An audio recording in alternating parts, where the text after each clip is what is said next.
It is Friday, June 24th, and I'm Seth Worley, and this is my pal, Daniel Hashimoto. You can just call him Hashi. If you call him Daniel, you don't know anything. Welcome back to another episode of VFX and Chill. I don't know why I'm talking like a robot who doesn't know how to connect his words. Hashi, how are you, man? Hey, I am doing very well. Just got back from my son graduating from the 6th grade, which is very exciting. Moving to a new school next year. Oh my gosh. Congratulations. So it's crazy how the time flies. Action movie kid graduated from... Wait. Graduated 6th grade. 6th grade. He's going into 7th, now. going into middle school. Isn't that wild? Action movie grown adult. Like, I know. What are you going to do with these names once your kids are all like teenagers? I don't know. Action movie teen just doesn't work. Especially if you do action movie teens. It's like, for some reason. You know, we get, it's weird. We'll workshop it, you know? Yeah, we're going to have to. Hey, speaking of workshop, here's Michael in the Michael workshop. Does that segue work? Sure, it works. How are you, buddy? It works. It's fine. We'll workshop it later. Oh, in the Michael workshop. How are you, Michael? I'm doing well. It's a good day. Sun's shining. Birds are singing. The pool water is lapping outside. It's good. God, it's loud. Nature's loud where you are. Just constant there's noise. no other noises to drown it out. So all you hear is the birds and the bees and the foxes. That's a different sound altogether. That's a different sound. Well, guess what, guys? We don't have any guests this week. It's just us hanging out. And you know what? That's fun. I like getting just bro time. It's something we call it regularly as a group, each of us. It fits into our rhetoric and parlance. Now, listen, I happen to know it is Friday, June 24th, and that sounds like it's a high number, which means it's the last Friday of the month. And you know what that means, guys, right? I do know what it means. It means it is time for Stream Deck. Do you know what it means? My Stream Deck does know what it means. It's time for VFX Royale. Hash, you want to explain to the people what VFX Royale is for the noobs? Absolutely. So the last Friday of every month, we like to take the opportunity to kind of do a mix and match compositing challenge in the form of the VFX Royale, which means that we are taking two characters from the exciting wheel of characters and assigning a pair of them to fight to the death, each of us. So these are completely random, never planned out a little bit in advance or anything. And not at all. It's just a fun way to see us work on our toes to make people fight. So how well did I nail this description? Pretty accurately. It's all about fighting, and it's all about people. That's what VFX Royale is. It's about you and me and a bunch of people that don't exist. Or maybe some that do. We'll see. Why don't we show them how it works? Let's show them how it works. Hash, you go first. All right. I'm going to spin the wheel of Royale. Kevin McCallister. Oh, boy. I did not see this coming. Kevin McCallister versus Jack Torrance. Two people relatively home alone. One so for those in the world and one in their mind. Kevin McCallister is the kid from Home Alone. Yes.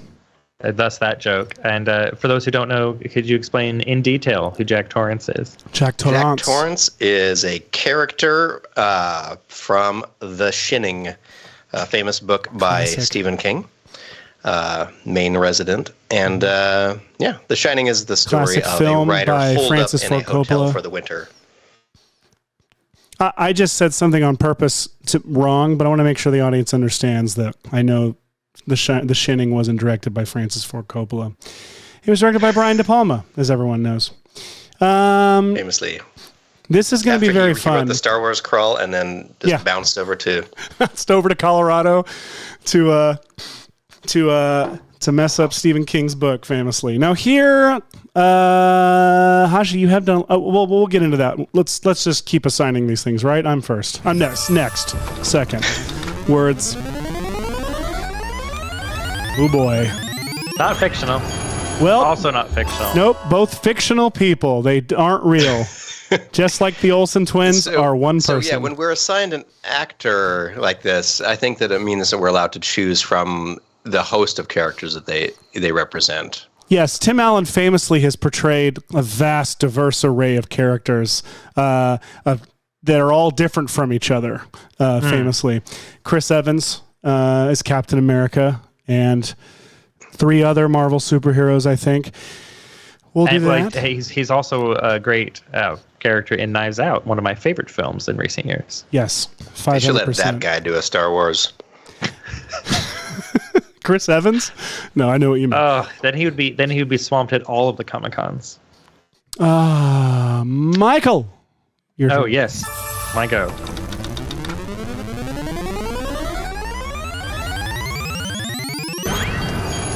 Wow. Excellent.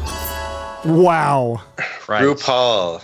Well, now RuPaul is arguably a real person, is a real and character. A fictional person, a real character, and a fictional character, both in one. Amazing. Excellent. And the Demogorgon, obviously real and not fictional. Obviously real. Yeah. Just famous then, in the Michael 70s from D&D, and then got, came out of retirement to do some. Michael is immediately savagely killed by the Demogorgon on camera. Right. I'm excited about this. Me too. It's good to have RuPaul on. It's Pride Month. It's good. We can do this. Now I love that. I'm I like hope the that one RuPaul person just basically lays the Demogorgon bare, speaks to its greatest vulnerabilities and insecurities. Just reads it. I hope that's all you're doing is you're just going to have RuPaul judging the Demogorgon. Oh, it's going to be great. You know what? I think I'm gonna make the Demogorgon. We're doing this. It's gonna be a contestant. It's gonna be great. Excellent. Let's just go straight to After Effects, shall we? You do that. I'm gonna go straight to Sketchfab. Okay. Excellent. So I'm gonna jump to Premiere because I couldn't help thinking about this the other day. I don't remember. I think that I was going to do a But with Raptors, where I was replacing Shelley Duvall with a Velociraptor, playing against Jack Torrance, and noticed that he comically falls down. Well, I shouldn't say comically. He falls down a flight of stairs. Spoilers for The Shining at one point. And it slowly got me to thinking, what if Danny in The Shining took a more active role in... he has a relatively active role in helping defeat Jack, but I think that it could be more active than it's portrayed in the movie.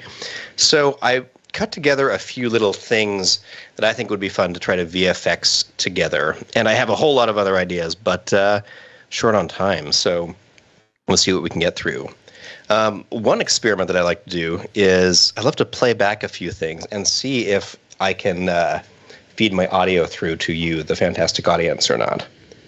So, Seth, I'm turning on my mix minus. Okay.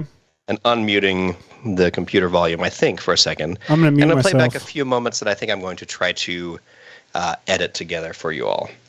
First are some tone pieces that I thought would be fun to do, and then so I have 4 little things in a row here. The 3 and 4 are what I'm going to actually probably VFX today. So let's try this.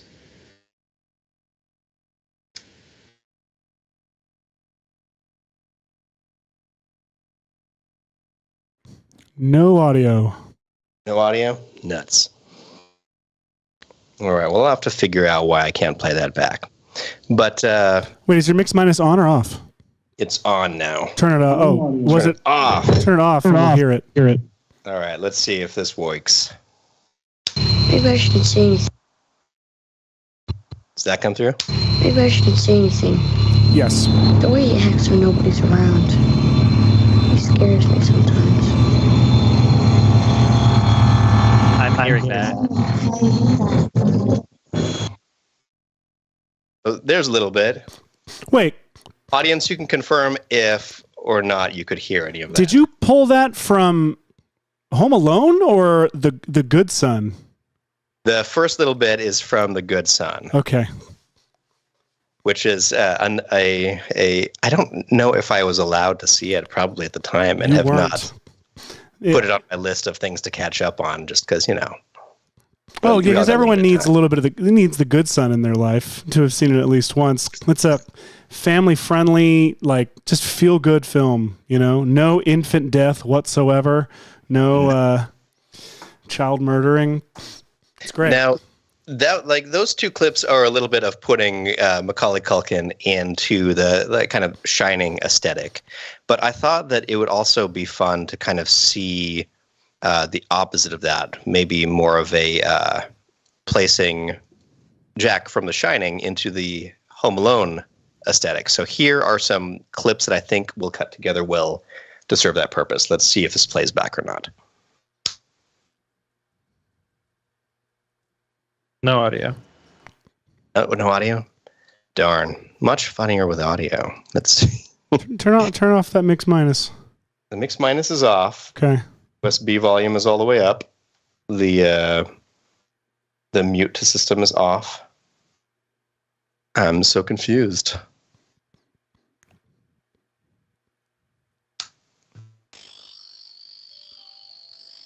Nothing.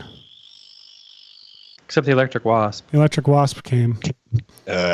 Electric wasp. Anyway, we'll just play the video of this. Y'all can see. I think I would like to mix the paint can movement. This moment.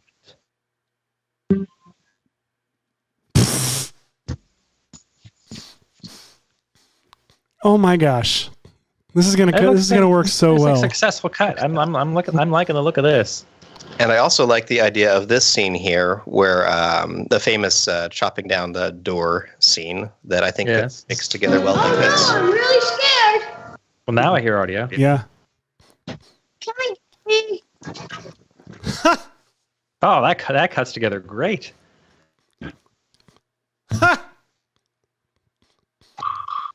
Oh, that's gonna be great. So a couple of trap moments. So that's what I'm going to be working on. Anyway, thanks for all letting me. Oh my gosh, that's gonna work so friggin' well. Speaking of things that are great, if you want to have a gander. Let's. America, this is your Demogorgon. Yeah, so we've got Demogorgon. I will say thank you, Demogorgon-wise, to SCP off of Sketchfab for the original model, SCP. and 9A Films / Nihar Aurora for the better textured version of the Demogorgon. So when I get these into cinema and start putting this texture on there with one of these lovely animations, I think we'll have a pretty good little thing going on here. Gorgeous. Yeah. Oh, I love it. I'm going to start breaking into some different comps. I've got, meanwhile, I found this highlight reel on YouTube of, I don't know if it's all, but it's a whole bunch of just injuries on Tool Time. Oh, man. Or just home improvement injuries in general. And there's a couple in here that I think would mix really well with some footage from Captain America. Specifically, you see, I've done scene edit detection on it. I'm just going to toggle through. I remember there being an episode where inexplicably Tim was allowed to get behind a massive gun on a tank or something and opened fire accidentally on the troops. Here it is. I'm going to play it without audio. Oh my gosh. Like, so this is the deadliest thing that he has done. Like, wow. Also, I think that's going to cut really nicely with this scene from Captain America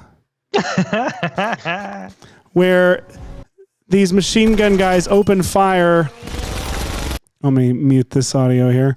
On Cap in the bus, and then he busts out with a shield and uses the shield to block himself. I'm going to see how well that cuts. Worth noting, while we're a good pairing. While we're on the home improvement stuff, worth noting there is a scene, I do not remember this episode. Tim is at a gas station, it seems, with I forget the name of this actor who was in everything. Tom something. They're all named Tom something, and says, "Tim, do not light that cigar. We're in a gas station. We're sitting on fuel." And he says, "I'm going to." lights it, becomes Darkman. This is from the show. That is a scene from Darkman. Even if it's not a scene from Darkman, he just blew up a man's gas station, presumably killed him, and burned his skin to a crisp. Let alone destroyed an American small business. What the hell, man? What even is going on? This is season 6. I understand we're jumping sharks and burning Darkman here, but this is beyond. I had to do a double take, and I looked it up, and this is literally in the episode. Is this Tool Time or Toontown? What the heck? Oh, ooh. No, it's not. It's Darkman. It's just Darkman. Home Improvement, Darkman. All right. Well, I'm going to get to the Gatling gun stuff. There's also all this stuff that I feel like Cap or somebody. I mean, Cap doesn't ever fire a gun, does he? But there's all these sparks and stuff.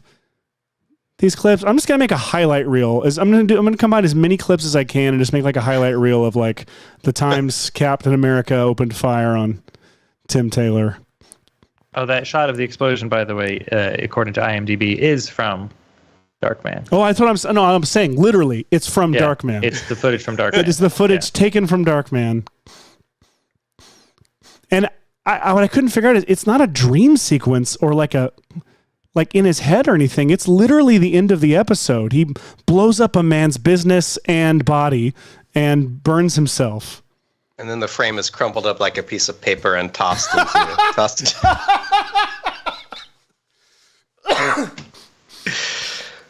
Oh man. Wow.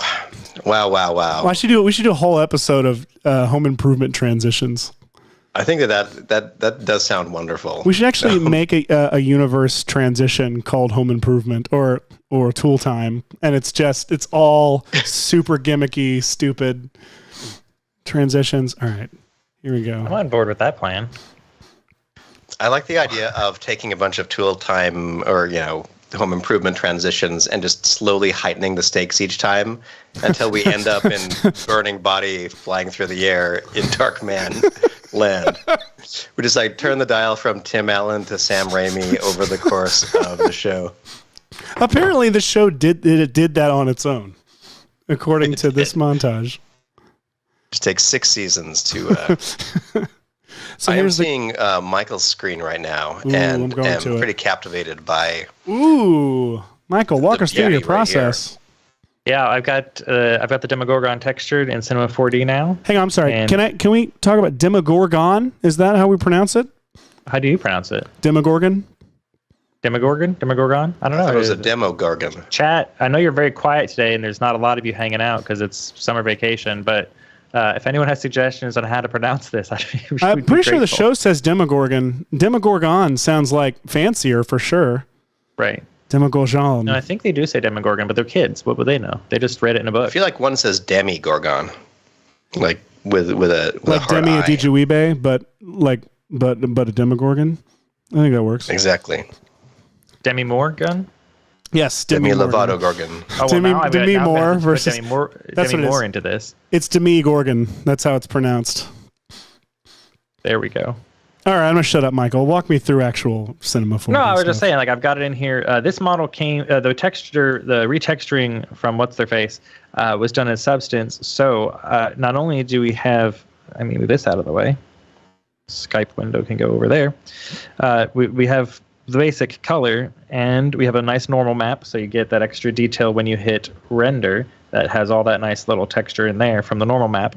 What a normal map does is it says, hey, all polygons have a normal, which is the direction the polygon's pointing, but a normal map says we're going to take all the light from the scene, and instead of just pointing it in the one direction that this polygon is pointing, we're going to just pretend that this polygon has all this detail, and the light is coming from all these other directions. So the light bounces off in the render as if there was a bajillion polygons there where there's only one, or a dozen, or however many makes it up. So there's a ton more detail here than you could ever get from a model that is really only, let's see here, show you here, that is the actual size of things. So anyway, that's what a normal map is. Get that gone. We also have reflectance here, which this will be different for whichever render you're using. I would just, for quickness' sake, just use the Cinema 4D standard material. We've got a roughness map here, roughness map. We've got a color map for the reflection, and it even came with a IOR map. That is a good little collection. Index of refraction, yeah.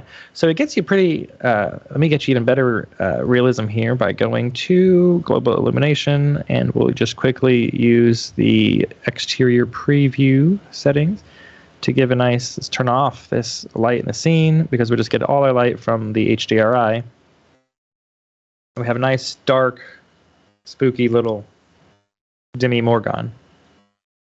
So yeah. That's it. We found it.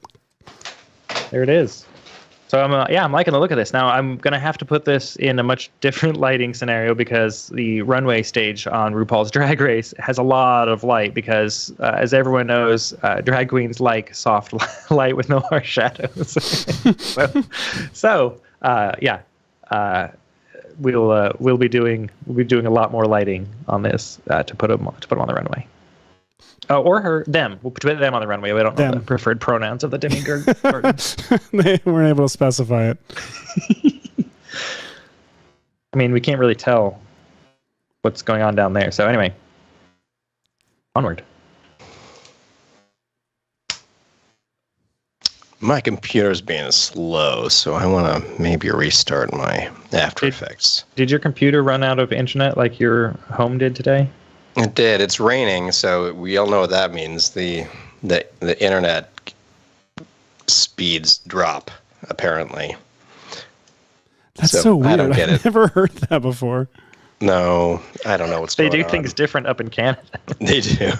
Like, oh, it's raining. We can't get outside and turn the internet on today. Turn it on.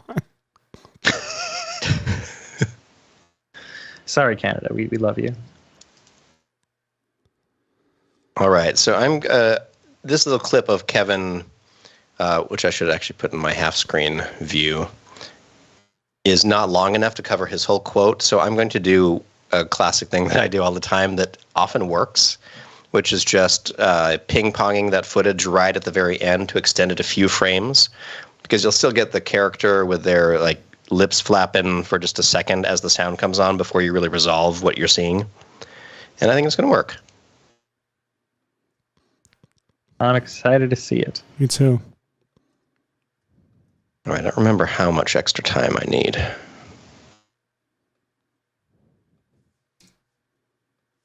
But I need to somehow put Kevin into the Overlook Hotel. Hashi, I feel like most of what you're doing here is going to be color grading to match shots.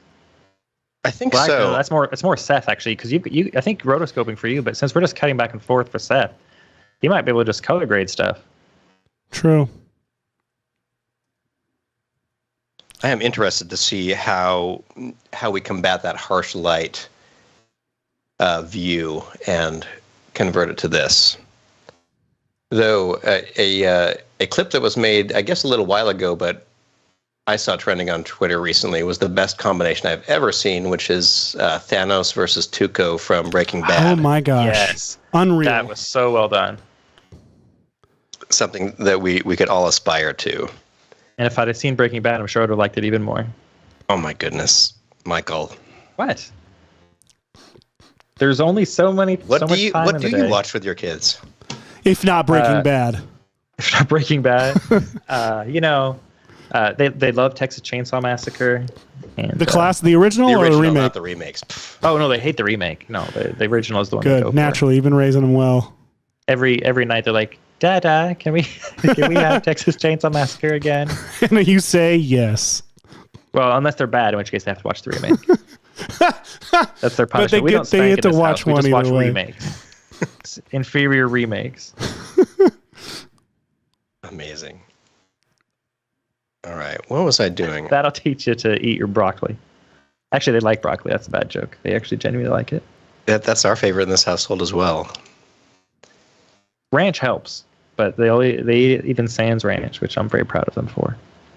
We go with like some like butter and salt in the pan, like when you're cooking it. So it's got a bit, Oh, you pan fry yours? Extra. Well, like I'll usually like toss in basically like a hang on, this is turning into VFX and grill again. Okay, so like you get your broccoli, like you cut it into like small enough chunks that it's manageable. You can do it the pretty way too, where you're like going along with the actual things, not just like chopping it like a monster. And then you like parboil it for a while, like get it a little bit softened inside, and then like halfway through that, drain that, throw in a little pat of butter and some salt, and like toss that around. That sounds delish.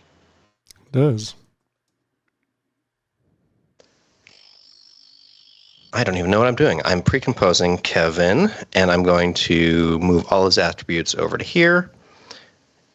And I'm going to say OK. And now I should be able to roto brush this guy. Though I'm curious, I wonder if I have an experimental plugin that I can see if it happens to roto him. Should I try it, or will I crash my computer? Let's see.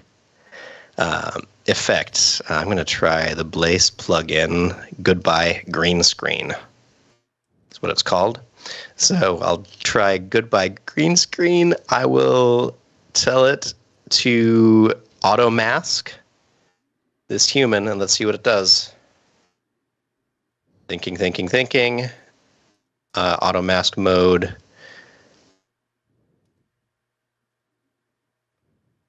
All right, it's thinking. I think it's thinking. Hasn't frozen yet.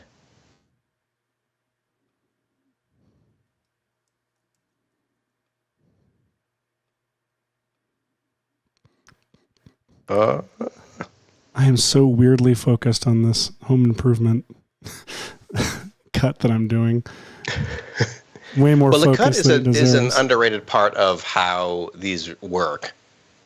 And it's something that you should always start with if you're going to combine different movie scenes, is just your cut before you get into the VFX. I usually skip that part and then end up floundering when I realize I thought I could VFX it into a good edit, and that is apparently not the order of operations. Well, for things. Same here, actually. That tends to be my way too, but then I just realized on this one, like, so much of this is just going to be the cut. I can live mostly in Premiere. But no, I tend to try and Premiere, a famously great half-screen program. 100%. All right, let's copy that. Oh, I just copy attributes. I will copy. I'm going to explain the pre-comping checkboxes for Ryan in the chat here. I'm just restarting After Effects because I got ambitious with a GPU-intensive experimental plugin that apparently, it was not ready for prime time. But what I needed to do here, did I not save it on my way out? Oh no. Okay, so I'm just going to have to say Open Project. I'm going to go to the After Effects autosave folder where I likely have an autosave from just minutes ago. And I do. Perfect. All right, so, this is perfect because this is right before I pre-comped this. So what I needed to do was when I rolled back the time here, I basically added keyframes for the start and end of the actual clip here. And then the problem was, without that, it just goes back into the scene right before here with Marv looking like a chicken. And then, did I get that right? Is he Marv? Yeah. No, he's Harry. Harry. He's Harry because Daniel Stern is always saying, Harry. Okay. So I've got this, but really, if I look at my timing, this is 19 frames in that I want to kind of extend this. So if I go from here approximately 19 frames forward and add a keyframe to the time remap there, I can just drag this over to here now. And what's going to happen is now this footage is going to basically ping pong right at that point. And I think this will help me because I don't need 19 full frames. I think I need like 10 frames of him talking here because he, just to cover the line. And so I've done this, and now I'm going to go right-click and say Pre-Compose.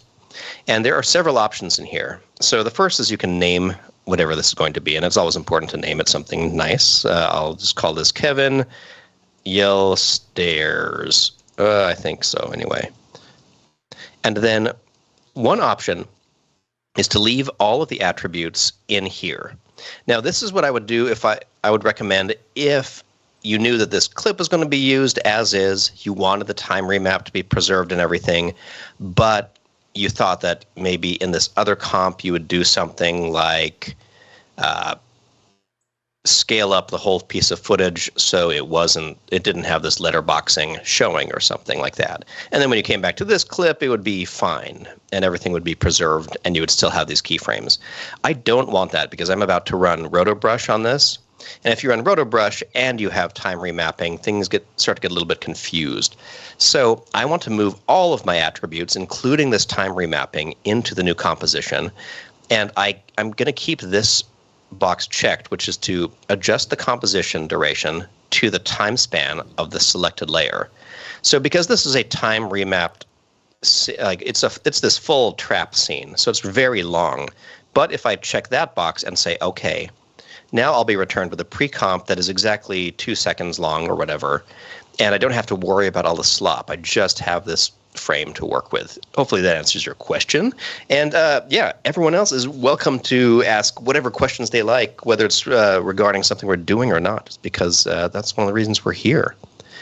And just because I'm a glutton for punishment, I want to try this plugin one more time just to see if it works. Blaze plugin. Goodbye green screen. I'm going to try the auto mask mode, and I want the output result.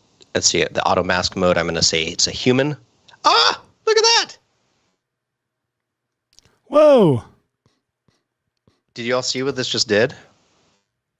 And now let me play this back. Magical. Not terrible. No.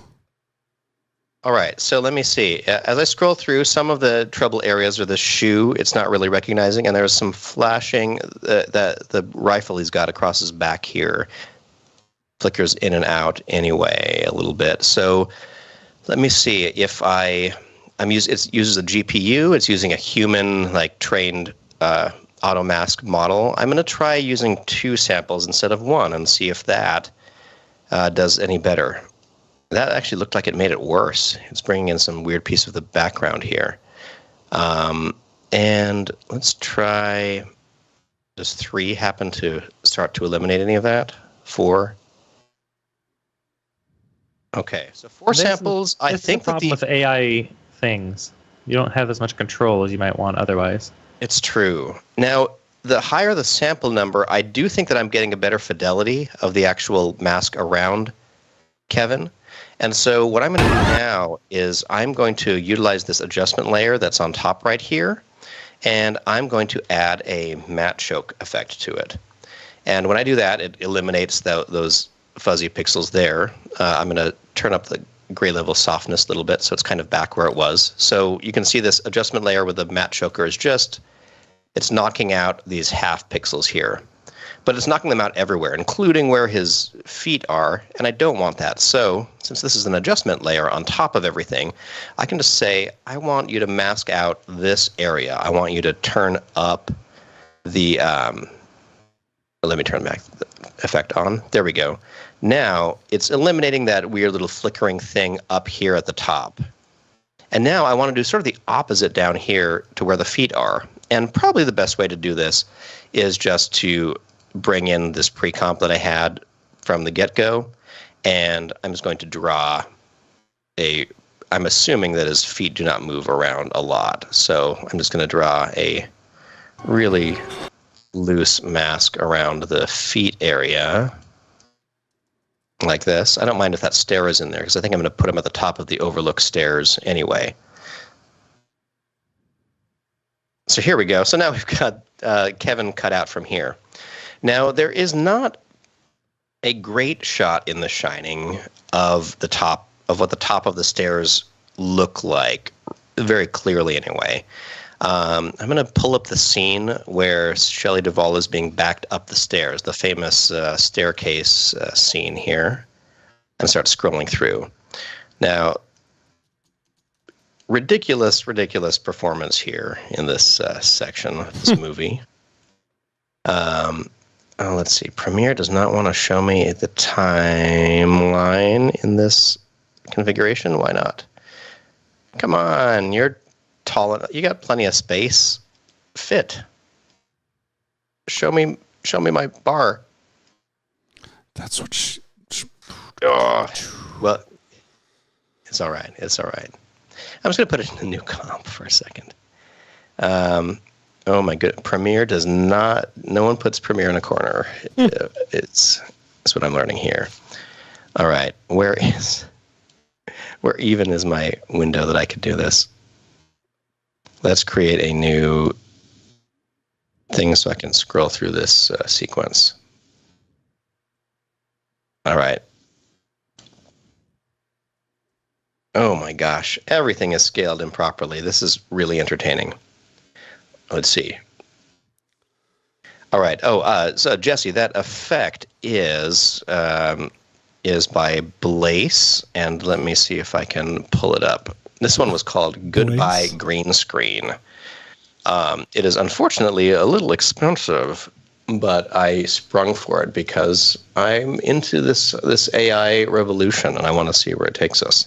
Let me see if I can find it. Is it called Goodbye Green Screen because you don't need to film with a green screen anymore?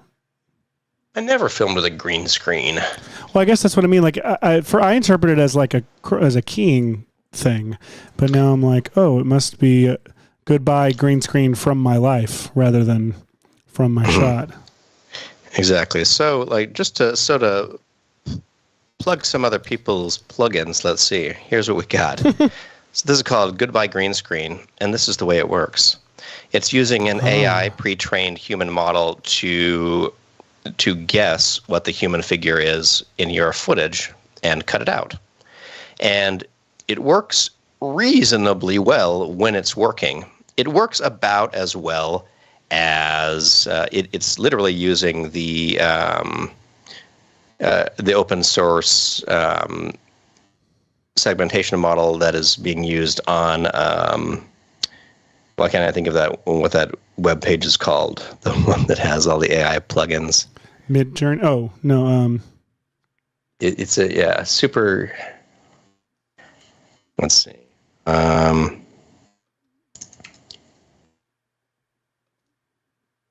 Goodness gracious. RunwayML.com. RunwayMachineLearning.com. RunwayMachineLearning.com. So this Runway Machine Learning is a way you can, for free, use the same model that is being used to punch out characters in here.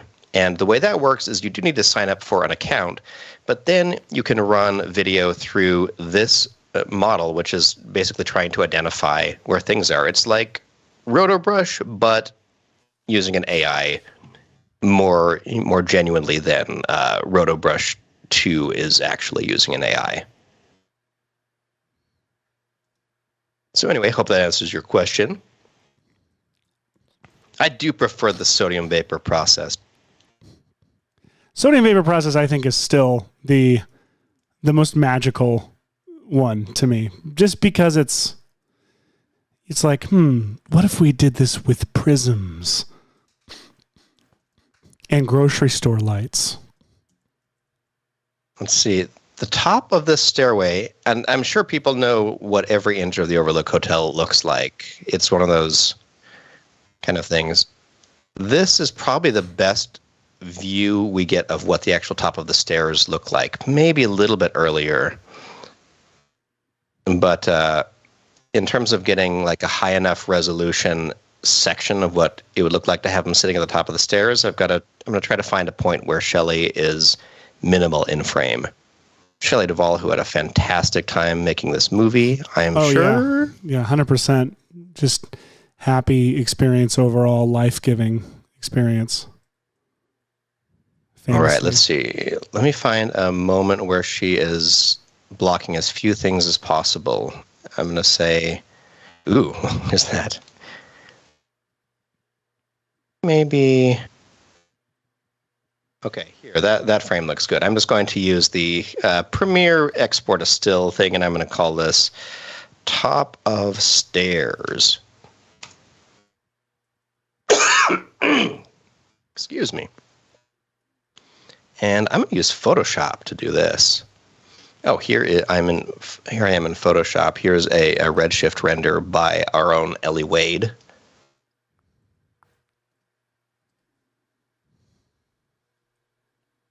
Oh, here's a graphic I'll just let you all see for a second here. No, I don't want to save any of that. All right. There's a Cheap Tricks that is hot off the presses and just having last looks on it right now, but you all get a new Cheap Tricks soon, everyone. It's real good. How about that? Real good. What's that?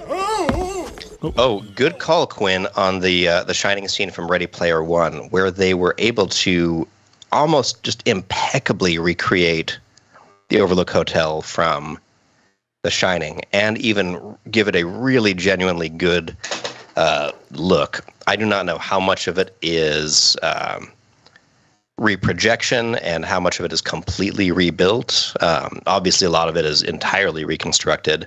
But one of the things they did change is they have the characters in that scene enter through this is the section of the stairs that I want to put Kevin at. And there's this little fireplace up at the top of the stairs here. But in Ready Player One, let me see if I can find that. I think I brought that in.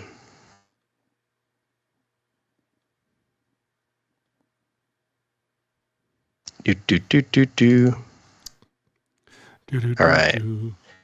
So, first of all, the job they do in this is incredible. But they run into this theater, and as they enter here, they're in what looks like a perfect model of this room, even in the same like stock and everything like that. It looks phenomenal. The only thing that they did, though, is because they wanted the entrance to be at this dramatic angle, they replaced the fireplace with a door here. So it's not the genuine background here. It's not the same. And they also stay wide through all this section. And so, again, it's unfortunately too far away. But that is a great suggestion because, I mean, just looking at this is a phenomenal CG recreation because even though these characters are all, goofy, stylized thingamabobbers, this background, for all intents and purposes, I think is flawless. Oh, unreal. Completely. Like, look at this. Like, to suspect that anything aside from this dude is digital is ridiculous to me, let alone probably everything you see on here. Even, like, perhaps some reprojection stuff, but I'm honestly thinking it's a total reconstruction. If you're in the comments and know, let me know, because I have not found, I've not checked in with our friend Ian at Before and Afters to find out how this specifically was reconstructed. If we yell loud enough, he'll hear us in Australia. Ian fails. How do they do the Shining bit? How did they, Ian? I asked on Twitter and no one answered me. Todd Vaziri was just like, cool, huh? Useless. Classic Todd being useless. Not Classic helpful, Todd. Todd Vaziri. Oh, great. H.264 garbage. Right, so let's, so what was he doing? How far are we into the show? 45 minutes. I've accomplished nothing. Oh, you've accomplished nothing. Look, are you kidding me? I'm over here just trying to combine Captain America clips with Home Improvement clips. Like, I've even now resorted to the Santa Claus. Michael, you're the only one who's probably done something. What are you doing? Hello. Well, You've reconstructed an entire... What? Why? This is actually really very simple. So I was looking at references for RuPaul's Drag Race. I don't know enough about it. I've actually really genuinely only seen RuPaul's Drag Race this week. Or maybe last week. I've never seen it actually, and not because I've avoided it. It just hasn't. It hasn't entered my life. It just never came up to me. Like my friends are always like, "You never seen it?" Like all my straight friends, like, "You never seen it?" Like, no, it's not like I have to watch it or I turn not gay. But, like I'm gay regardless. But anyway, sorry. We just finally. That's your autobiography title, right? Gay regardless. The Michael. Gay regardless is my biography. Like no matter how hard I tried, and I tried hard, it stuck. No. Anyway. I don't know what season. My point is, I don't know what season this is from, but they're the walls on either side of the catwalk. So they come out, so they can reveal themselves. Ooh, I'm pretty, and then they walk down the catwalk. So they have these panels up either side. So to kind of mock up, and they have like lights and video projected on them to kind of like give texture, but not enough. Just so there's like something there, but not enough to take away from the queens themselves. So to build this, it's actually really, really simple. All I have here is, let me kind of take all this off so we can actually see what's going on. All I have is this right here, which is, hello, Demi Moore, a tube and a cone with a bevel deformer there so to soften all those edges and give them that. And so then I have a panel here. Where's that? There it is, plane. And if I show the things, I've got it 6 panels across, which is what is in the reference, I believe. 1, 2, 3, 4, 5. Yeah, six panels across. So I was like, you know what? The easiest way to do this, I could make a grid cloner, but then I have to set up sizes and stuff, and it's just a lot easier to set up a plane, which I'd use as a background anyway. Or like a groaner. And used it as a cloner. Oh, so I just clone, and inside the cloner settings, you have it set to object mode. So you give it, here's what I want you to clone onto, and I want you to clone onto it on the polygon center. You could set it to be vertexes, edges, so it clones on all the edges, all the vertices, but I wanted it set on the polygon center. A really cool thing about polygon center is you've got an option to enable scaling. So if you've got, here, let me show this. This is really cool. You ever seen a concert at Polygon Center? It's a great venue. Polygon Center is a great concert. Let's see, here we've got a sphere here, and the standard sphere, if you see, has different sizes on the polygons are all kind of different sizes. So if I set that as the object I'm cloning on, let's see here, clone onto that sphere, and then I sit, and let me turn those off. Oh, let me flip those around. Z minus, nope, Z minus. One of these ways will be what I want, because I need to flip that around. Anyway, I will fix that by doing this.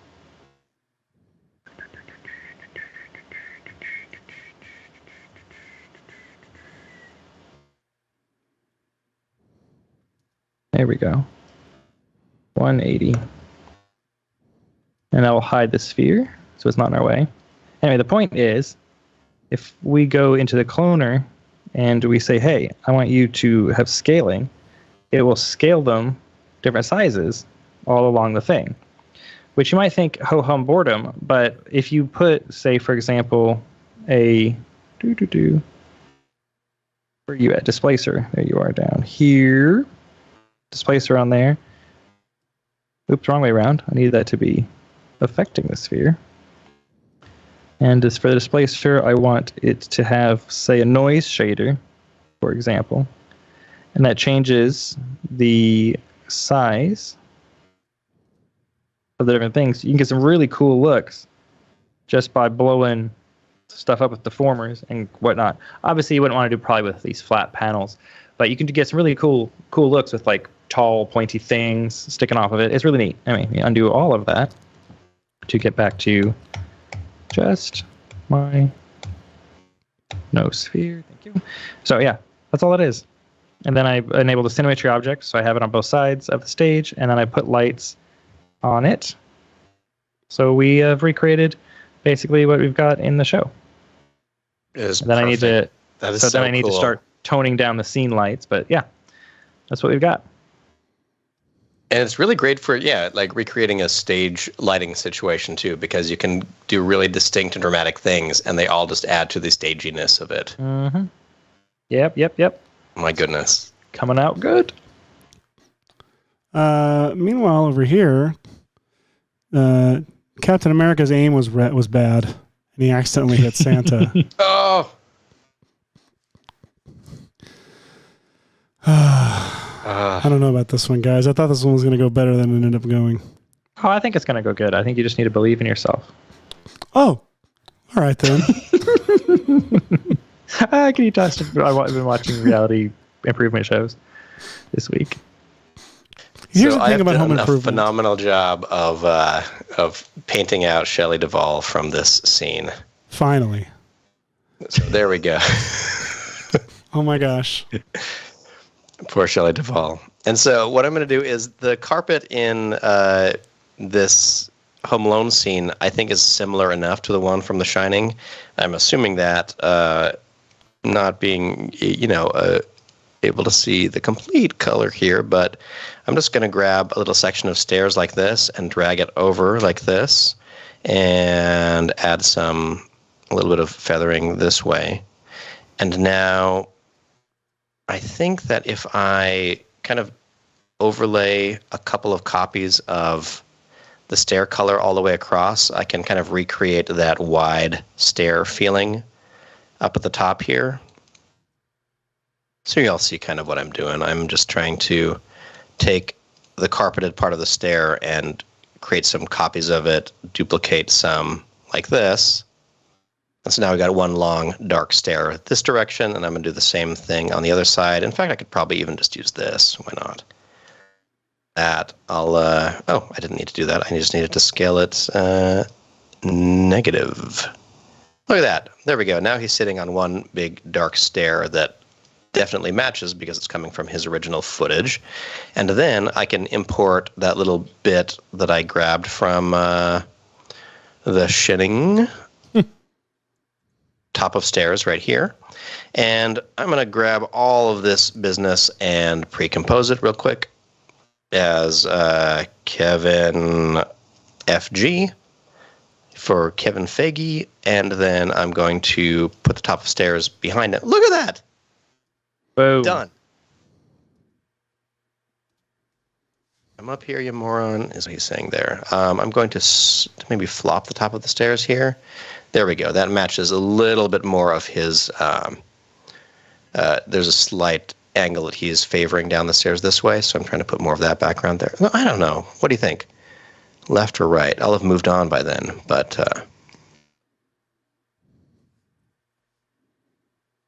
all right. So that works well enough for me. Though it looks like I do want to extend that mask that I'd made earlier to knock out these semi-transparent pixels here. So let me jump into here and expand this cut down mask, as I'll call it. Jesse Rogers says it was filmed in the Stanley Hotel in Estes Park, and they've been there. It's really cool. Yeah, well, I don't. That's true. It was it filmed there. I heard it was. It's been there. That could be a lie. Well, I believe it was. I thought it was based on that hotel, and they built the sets based on it. Well, are we talking about Ready Player One, or are we talking about The Shining? The Shining. Because The Shining, yeah, it's based on the exterior is in Oregon. There's I can't remember what that hotel is called, and you can go visit it, and you can see the exterior. And then the interior, there were a couple sections filmed in like First People's Hotel in, and then the rest of it was based on that hotel and recreated at Pinewood Studios, I think. Yeah, that's what. But impeccably recreated. Yeah. See, I know things. ASTV Entertainment says, I am used all your products. We're glad that you use them. Hope you are paying for them, not pirating them. Blake Rizzo says they want to make a supercut of every shield bounce and a Captain America's. Ha ha ha. The shield just bounces through all the movies. Oh, yeah, I could actually cut that out of this. And hits every single thing, and then that's then lands. Just playing. Does he ever miss the shield? I could just cut that from this supercut that I downloaded here. That actually would be kind of really funny if it's just constantly bouncing around. All right, so I've thrown these two layers into Super Comp, and I'm just going to add some color correction to Macaulay here and click on this lovely color matching button like this to make it more the tone of this. I'm also going to shrink the edges a little bit here with some edge erode, and I want some edge blend in here. So we'll try all of these effects together. Let's try eroding the edge just a little bit to try to get rid of that little bright area around his, on top of his knees there, like that. Perfect. And then I'm going to turn up the radius on the edge blend so it looks a little bit like a soft camera filter there. And then I am going to, let's see, I'll try adding some haze because the way Stanley filmed this, there is a lot of, he liked to, what's it called? Like, it was basically a lot of natural lighting, which meant that he would shoot on a lower grade film stock and then overexpose it in the end. And what you get is this kind of misty feeling. I'm the wrong person to describe the technical aspects of that. Did pretty good, in my opinion. But he would push the film a lot. It's like there's an amazing article and a YouTube episode of somebody basically explaining the article of how he filmed Full Metal Jacket.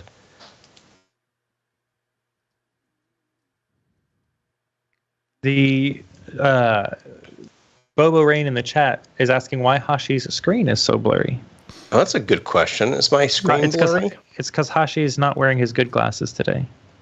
It's also, this happens whenever you have to split screen. Let's see. Let me see if I can do anything about it. Let me see if what my virtual camera is streaming at too, in case mine has any output. Recording, replay, buffer. I think.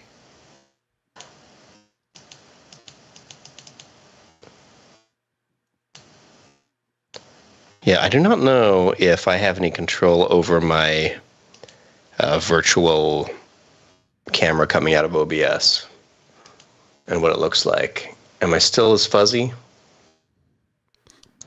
Your whole After Effects interface is difficult to read. Yeah. You're fine. That's frustrating. You as a person are fine.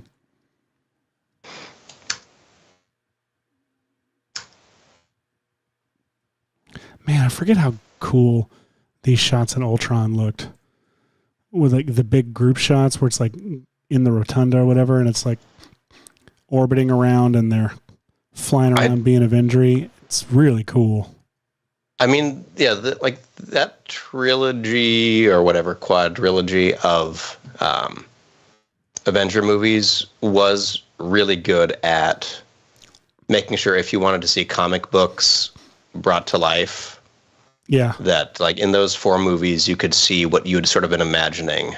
And then what I like about the standalone films is that they've slowly embraced the filmmaker over the content, which is kind of cool. Not over the content, but they slowly let go to the slightest degree. Over not content, but I know what you're saying. You're saying over the universe or over the meta narrative, or not. That's not the word. Exactly. We'll use meta narrative. Yeah, I like it. All right, I'm going to start having to render out some shots here, and good gravy. It's 3:00. I'm going to have to do some simpler versions of these. Top of stairs, because I want to get to my paint can moment is what I want to get here. Right, so we've got Kevin at the top of the stairs here, taunting Jack, who's walking up the stairs, saying he's going to bash his brains in. Very cruel to say. Sweet thing to say to your wife. I'm going to smash your brains. I'm not going to hurt you. You didn't let me finish. I'm not going to hurt you. I'm just going to bash your brains in. Oh, man. So rude. So rude. All right, let's... where'd you go, Premiere? So now the question is... Do I Captain America the Home Improvement footage, or do I Home Improvement the Captain America footage? I think I Home Improvement the Captain America footage. That's pretty funny because, go watch the Tuco clip to see the opposite, where they turn like harsh Santa Fe lighting into Avengers. I just went to my effects window and typed home improvement instead of looks. First, you know, I guess I should talk and teach a little bit in this episode as if I have anything to contribute. Just what I'm going to do to try and match this stuff is I'm going to drop looks first onto the home improvement footage, and I'm going to click this little camera button up here, cha-ching, and it adds this image up here into my my reference library. I'll click OK, see you later, and I am going to remove looks from that layer because I don't need it anymore. I'm going to go to my Captain America footage, and I'm going to apply looks. And sorry, working on this half screen is a little iffy in Premiere. And now I can go up here. For Premiere, I'm going to hide my timeline, but I'm going to put my monitor over on this side of the interface, but I'm going to still work full screen. You don't get to watch me edit layers. I go to the reference library and I click it. I click the home improvement image, and now it is able to split screen these two, and I can kind of try and match the values over on the Captain America side. Something I like to, everybody has their own way of doing it. I found I get really nice success, at least usually do, by messing around with Channel Mixer. For some reason, that's the thing that I've been able to get fun results from on other stuff whenever I'm trying to color match. And really, it's just about twisting dials until, in the words of Michael Scott, twisting until something breaks.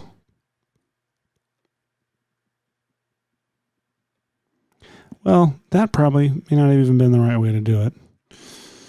I should probably just go Colorista, warm it up.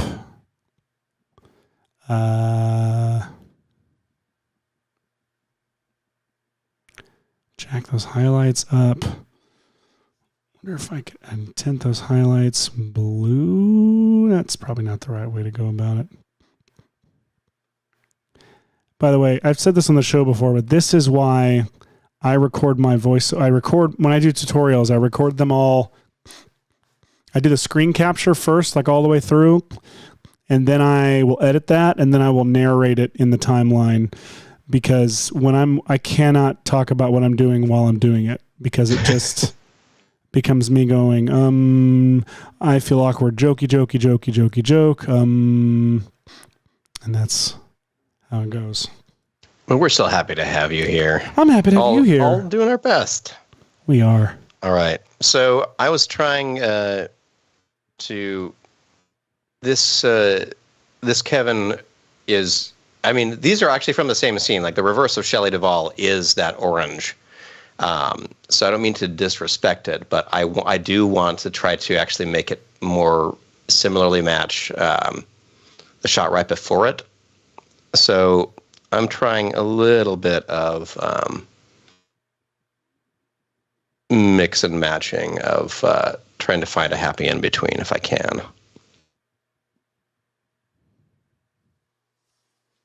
So let me see here. What have we got? Color matching is a little too strong here. Try tuning it down a little bit. Bring it back more toward where it came from. Don't have my glasses on, so I'm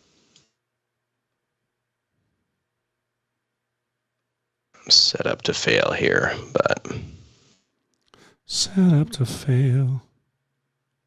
All right, go back to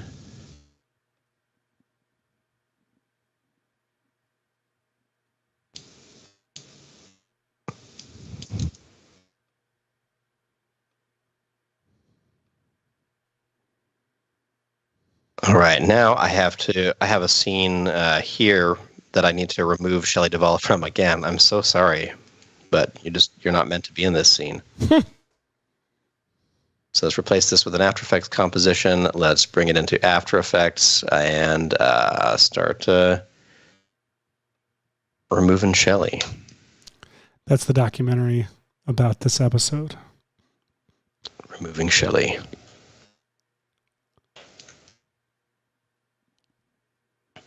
All right, this is going to be a not fun element to erase, but I'm hoping that it works because she's out of frame in several spots, and the bat that she swipes through is there for a moment, but then kind of disappears. So it's going to be a little bit messy.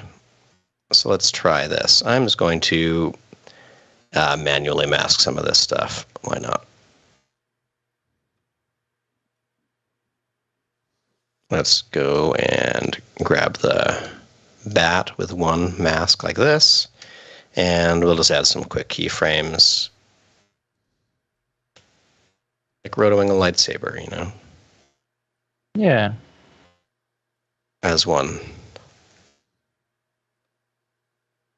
Okay, let's disappear. Let's step through. Now she starts to bring up the bat again.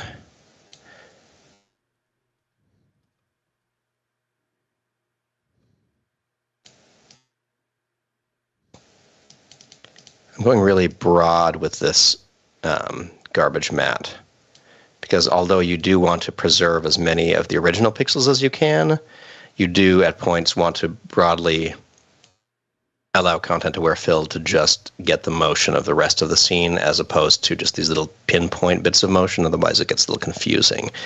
In fact, I have him on as a guest on the next Cheap Tricks episode. You'll get to hear from the horse's mouth how content-aware fill works in even more detail than you would ever want, and if you start watching the episode, you're not allowed to skip that part.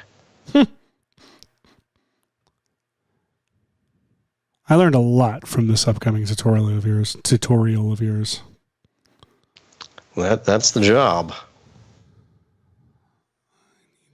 And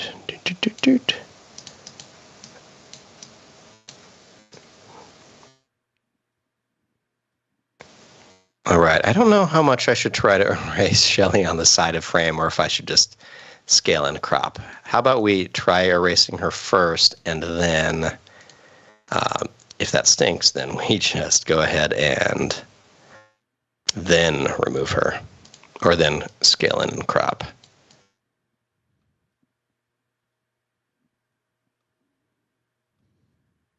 Oh no, I didn't turn on my keyframes for this mask.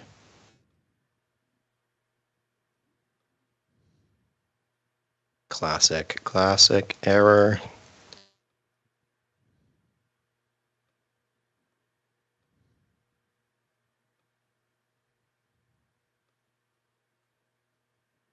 Michael, how's it going over where you are? Oh, it's going fine. It's going fine. Just, currently I am working on the stage lighting setup to kind of get it roughly right. I should probably be start using Redshift at this point, but this is where I'm currently at. If you are interested in learning Redshift, there are some really great series on the Maxon Training Team channel where you can get started from scratch. You can learn advanced tips if you already know some of the basics but are having trouble getting it to the degree of polish you want. And yeah, all those kinds of courses that I have not managed to take myself yet. The getting started in Redshift one is really good. Because why would you not want to be like competent in this industry-wide amazing renderer? Right, it's used in major motion pictures and all that. Anyway, so yeah, I've got, as you can see on my screen here, I've got some lovely, I don't know if you're looking or not, but I got some lovely stage lighting going on. It's gorgy. Which looks more like this when you render it. Oh, hang on, render. Go, do it. So yeah, it's coming. It's coming along. I need to get the footlights so you can see her fabulous shoes, which she's going to be wearing. Actually, she doesn't really need to wear much. Her feet are already pretty amazing.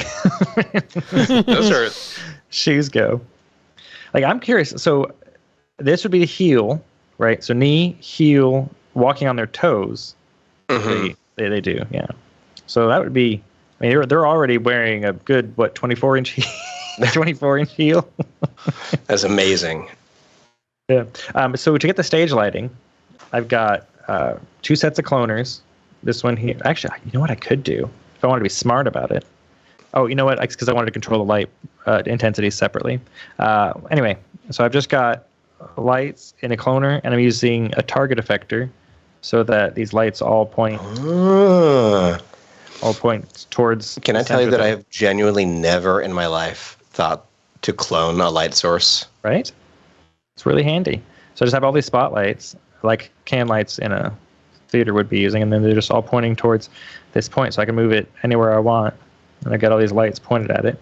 Then I added a little bit of a random effector to kind of scatter them around a little bit so they're not all pointing exactly the right spot. And that random effector is using parameter rotation, 1 degree on heading and then 28 degrees on pitch. So you can, randomize. Spoken like a true helicopter passenger.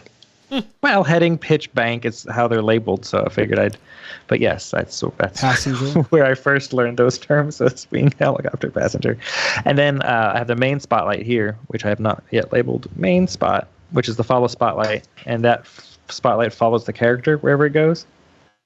Oh, see there? Beautiful. Look at that. And that is just by using, it's just by using a target tag.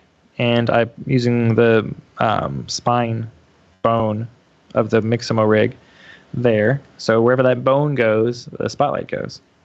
Wherever that bone goes. Which, I didn't really need to do because they just walk out, but, I figured. Why not? That way I don't have to try to point things. Yes, that's how I've got. So, I should also point out I found a lovely runway animation. So we've got our coming out here, boop-a-doo. Yeah, sissy that walk. Shows that side, shows the side, goes back, and here's my favorite part. She's like, you know what? I need to give a bit of a flourish. So what would be really great? Let's screw all this lighting for a minute. I'm going to start putting some sort of, at the very least, a cape on this character, so we can get some nice flowy. Just for fun, let's add some cloth. Yeah, why not? Wait a second. I thought that cloth was famously difficult to set up and simulate. Well, you know what? It is easier now than ever before with Cinema 4D S26. No, kidding aside, it is. It's actually much simpler. It is actually much simpler. It is faster. So yeah, I'm gonna kill these lights for a second. Start working on some cloth sim. I think that'll be fun.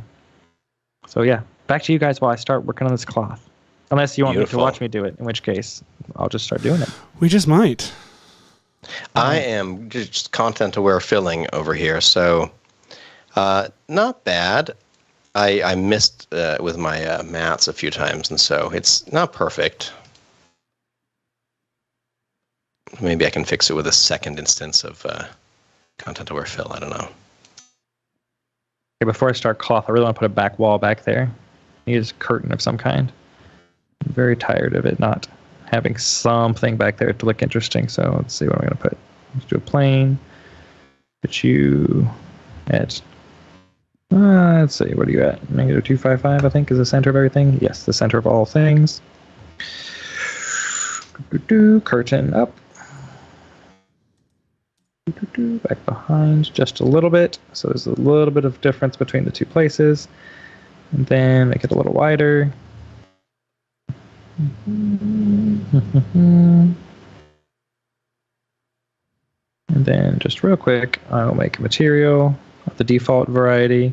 And then in the bump channel, I will put a noise texture. And put this on my curtain. Probably makes sense. I can see what I'm doing. And then in the bump channel, I'm just going to make this really tall. See if that does what I'm wanting. Oh, right, I don't have lights in the scene. Wah, wah.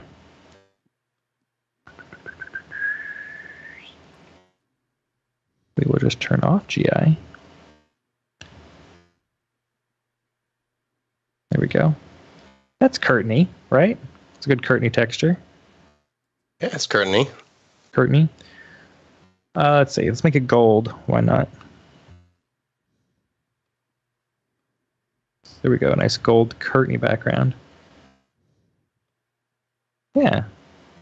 It's great. So let me put these lights back on. Look at that. Curtains without me having to do anything. Curtains. It's curtains for you. Look, that looks remarkable, Michael. Yeah. Thank you. But seriously, all it is I didn't even fuss with any of the noise settings. Like you could get like real fancy with this. All I did was just scale the noise in Y so that it's just like in fractal noise, how you can scale it one way or the other. Just like fractal noise, I took the noise here and scaled it up. So yeah, there we go. If I wanted to get fancy, I could do some other, add some other stuff on top of it. But I'm focusing on doing the cloth on the I almost said raptor because it looks like a raptor coming out of that angle before we see the rest of the face. So yeah, I'm going to start working on cloth of the cape. There we go. Dun, dun, dun. This is why I miss redshift, because it would happen immediately. Yeah, this is going good. Yeah, let me turn off these lights and I'll start working on the cloth. We'll start on frame 0. Always a good place to start. And let's just do a plane first. See how we like the look and feel of everything. Maybe way smaller. Way smaller. Let's see here. That stage is in my way, so we will make that stage go away too. Boop. Boop. And there we go. Oh, here I'll say this is curtains. I don't want to get confused. You should always name your objects. Good call. Always name your objects. I know it. I almost forgot. It's very important. This is here. Runway. It's difficult with the pressure of 2 hours of work. Runway back. I don't even know. Runway ML. Runway ML. There we go. All right. We'll call this just cape. We'll put this cape on our creatures. Let's see. How tall is our? I want you to make that plane go away. That is also in my way.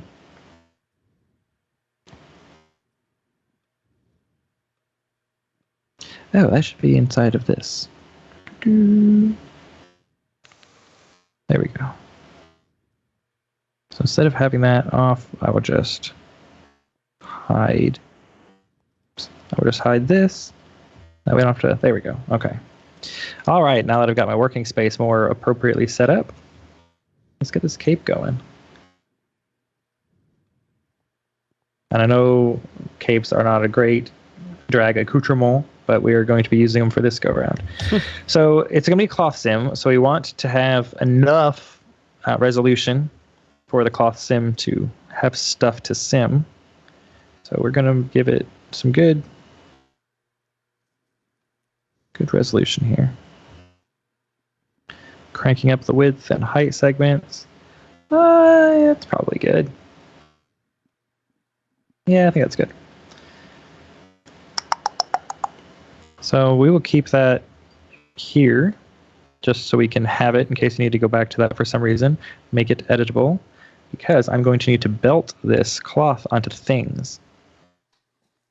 So let's start it off in the kind of position it probably would be in. More like down, but not all the way. Put it on the back, kind of like so. Oh, you know what? I could have been taller on that. We want this to be a nice flowing cape. So let's go into point mode. Why not? And we'll just scale it this way. That should be good. Why not, indeed. Why not, indeed? Let's see, why the camera animations is weird. On yours? I don't know. That is a comment question. Oh. Why the camera animations is weird. I'm not sure if it's referring to... You're talking about my camera animation? Because I'm going crazy here. Look at that. Look, I can go inside the mouth upside down. Whee! I am using a space mouse from 3D Connection to do my navigation. I find it as a lot easier, especially if you're modeling. Like to be able to do something like this, to go in to the mouth area and then to go upside down like this like if you're modeling stuff, like that kind of movement is really hard to do with. That was incredible. Yeah, well, just like to quickly be able to move stuff around, like it's way easier to use these up here, which why would you? Or the alt middle mouse button, or the 1 2 holding 1 2 3 keys and dragging around in viewport, just to be able to flip upside down and move the way you want is very tricky. And so I'm using a 3D mouse to do so. It makes life easier. So I have my Wacom tablet on the right when I'm usually working with my mouse or pen, whichever one I'm using. And then I have my keyboard in the middle and my 3D mouse on the far left. So I usually keep my hand on those two things and move to the middle for keyboard stuff when I need it, for keyboard shortcuts and stuff. But I do it so much that so my hand usually stays on the mouse, and I move my left one, or on the tablet, pen or mouse. Then I move my left one to the 3D mouse to move around, then for keyboard shortcuts and back and forth. Oh, we got to get you into ZBrush now.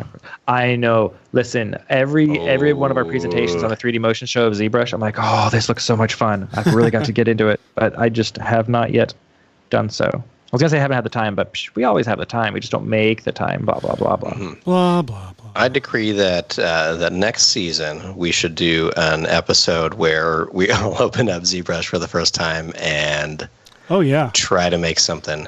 Knowing nothing. We're going to do a horrible job selling the product because we're going to know nothing about it.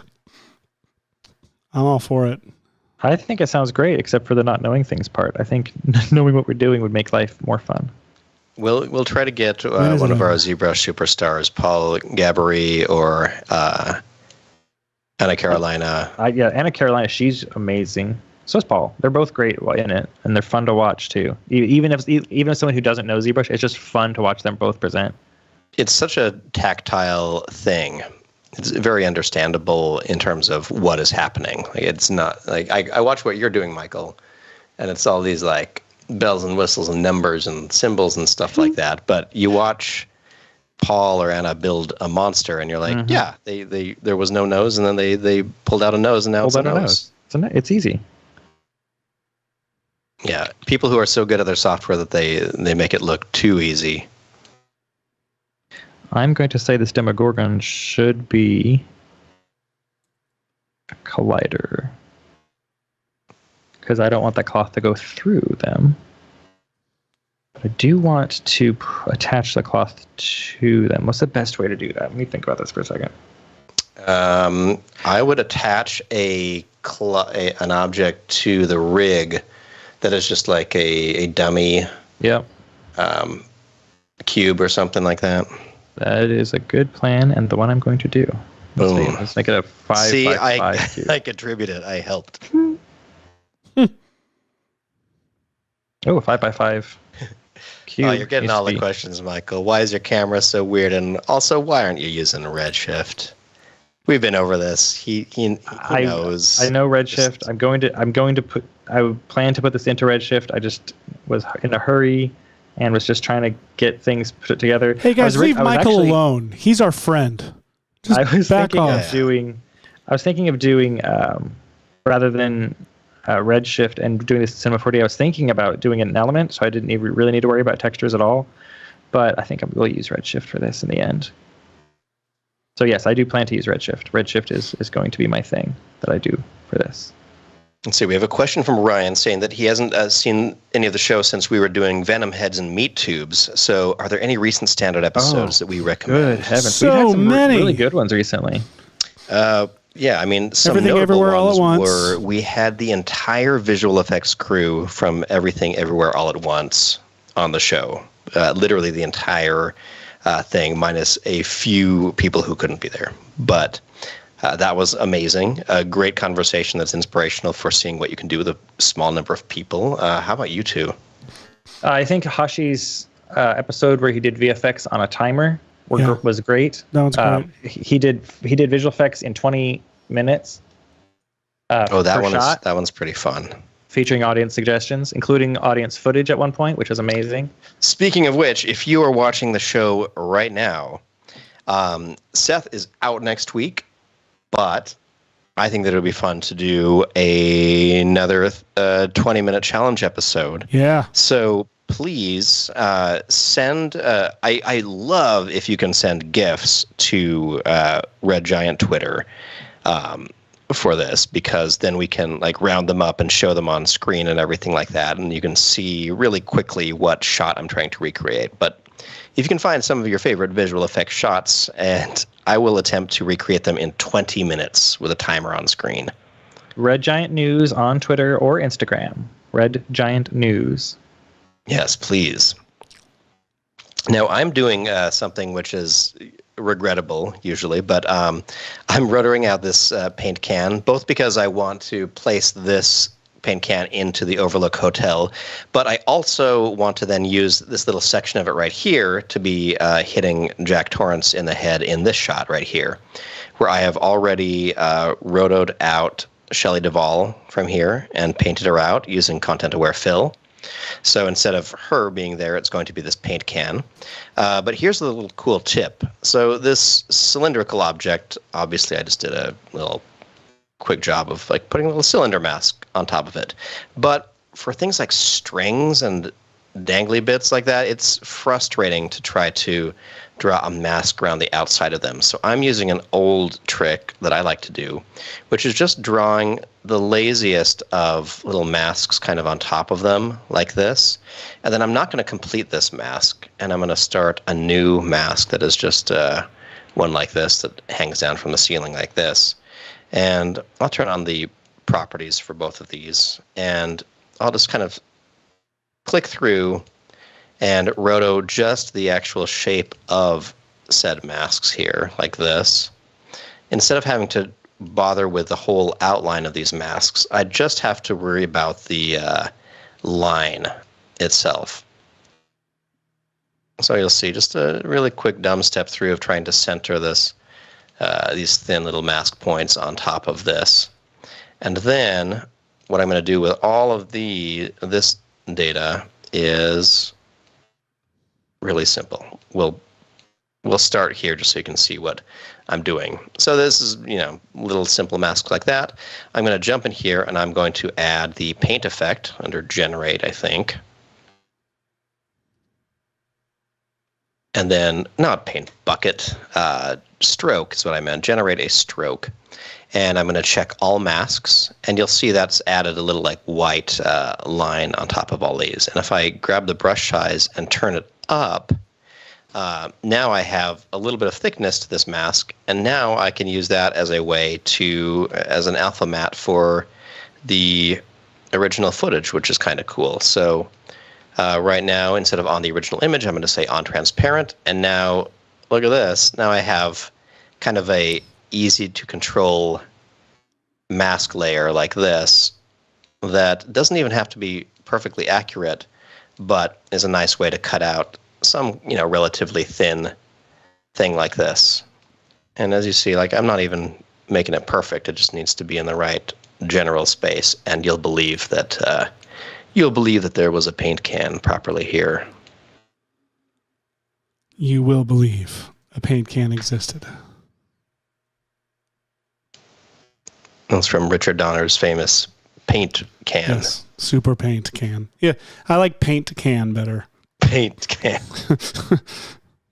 Builds up to nothing. All right, I'm just turning on my layer back here so I can see where I want to add these little roto points.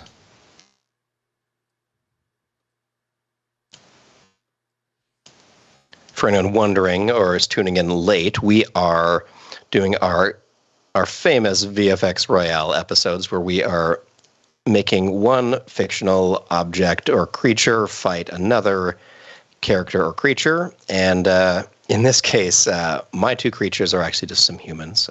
Kevin McCallister from Home Alone and Jack Torrance from The Shining. They are going to fight each other. And Seth over there has got Captain America versus Tim the Toolman Taylor. Really the two actors that portray Buzz Lightyear fighting each other to the death, or at least to the pain. I don't know. And Michael, you are doing RuPaul versus the Demogorgon.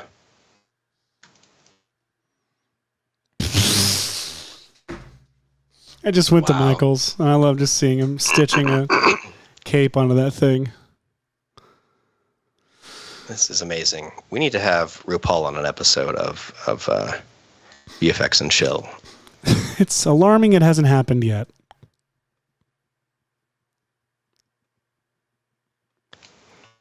All right, I'm going to consider this paint can a roto-dish. What if I turn on the motion blur for everything? How's that going to look? You know what I'm just realizing, Seth? What? I forgot that I CG'd a paint can transition for our Home Alone episode. So I have this exact animation. Oh my gosh. In 3D. Well, but it was real fun to roto them strings, right, everybody? You know what? I'm going to see if I can. All right. Okay. So we've got this. We're going to put this paint can in front of. Let's pre-compose this using some of our options that we learned about earlier. We'll pre-compose. We'll call it the paint can. And we will move all attributes into a new composition, and we'll adjust it to the duration of these layers right here. And I'll say boom. And now that that's like that, we can bring in the top of the stairs picture that I have here. And we're going to do a slight animation kind of on top of this, just to bring it to life a little bit more. I'm going to scale it a little bit higher and off aspect ratio for a moment, just so I can put it up high here. And we'll add 2 keyframes, just one at the top there, and then down here at the bottom, it'll slightly drift down. And let's see if that works. Yeah, that works for me. What do you think, everyone? Play it again. Yeah, that works. We now know that it's in The Shining and not just randomly. Yeah, and was always there. Always there. Now let's good gravy. How much time we got? We have a little over 20 minutes left, so we're going to start. I feel this crunch time coming on. All right, I'm going to scale up the paint can just a little bit. Go. Let's render out that. And now we're going to take this same paint can and we're going to flop it and we're going to try to composite it into this shot where we were removing Shelley Duvall and her bat.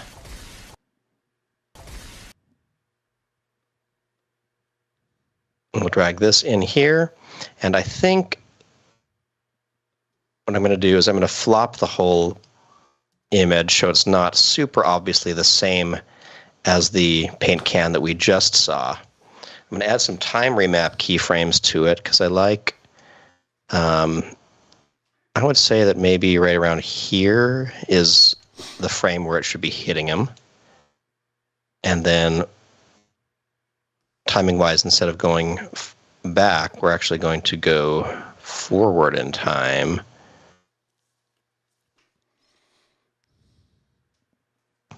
So it can hit him and then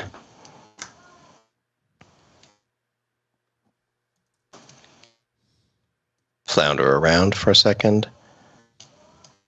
What if I just hand keyframe animated this thing? If I took the anchor point and put it way up here, that'll make it so as I move it, it kind of acts like it's hanging off a string. So my keyframes are more predictable or more, as if it had just come off of a thing. Then I'll put position, rotation, and scale keyframes on here. Why not? And see, he reacts right there. Any idea how I could interpolate frames and make this thing look smooth motioned? Let's see. Is it? Are they properly 1-to-1 frames? No. So they're like it's like 30 frames per second, but the actual footage is 24. Yeah. I mean, technically, what I would do is I would run. Oh man, there are some ways that you can. I would try to convert it to 24 frames per second by putting in a 24 frame comp or aligning a posterized time to 24. Or actually rather, I would put it in a comp with 24 frames per second. And then you can use time warp or whatever. Here's an idea. I'm going to try this. But I'm not going to tell you what I'm doing. If it doesn't work, you all can watch me. And if it doesn't work, It was never there. It was never here.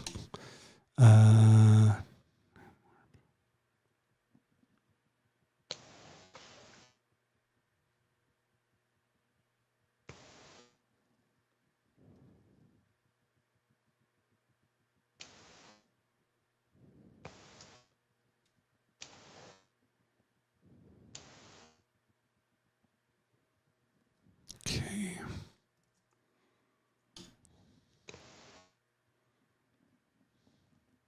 Oh man, this is not going to look good.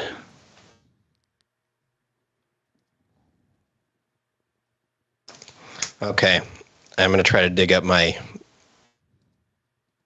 paint can.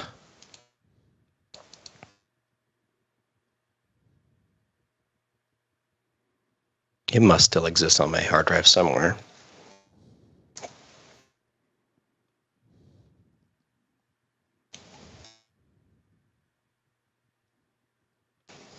It's totally going to work, Seth. You can do it. Well, I may have messed it up. What I did was I slowed it down to 50% with time warp. Mm-hmm. So that it's like creating this like smooth slow motion version. And then I pre-comped that and then trying to speed it up back to basically doing that by 200%. Did you reduce the frame rate to 24 before you applied the time warp though? Smart, but if I did that though, well, what you'd have to do is you'd have to throw the footage in a 24 frame per second comp and then offset it, and so you're getting a unique frame per frame, and then add it to time warp, which stretches it out, so you don't get doubled frames every so often. The problem is it's not, so like, look, we all know the movie was shot at 24 frames, but the footage on YouTube is 29.97. So it's doing that thing where like problem. I hate this problem. Yes, where like if I go, let's see, 1, 2, 3, 4, 5, like that fifth frame is a repeat of 4. So that's why if you put this piece of footage in a After Effects comp that is 24 frames per second, there should be a way for you to get it so you're getting a unique frame per frame if the offset is constant. Meaning, or like basically the pull down is constant. So if I go 24 frames per second. Now, just try stepping through and see if it repeats any frames. It does. If it does, then pre-comp this whole thing and leave all attributes here. Okay. And now go into, and then once you say okay. Uh-oh. It's very confused by that. Oh boy. Oh. All right. Now you should be able to go into that which will just be the footage layer, but it should be, is this frame rate 29 or 24? So if I go into there, comp settings are 29. Perfect. So that means that you can offset it by 1 frame and then go back to your 24 frame per second one. Offset it by 1 frame.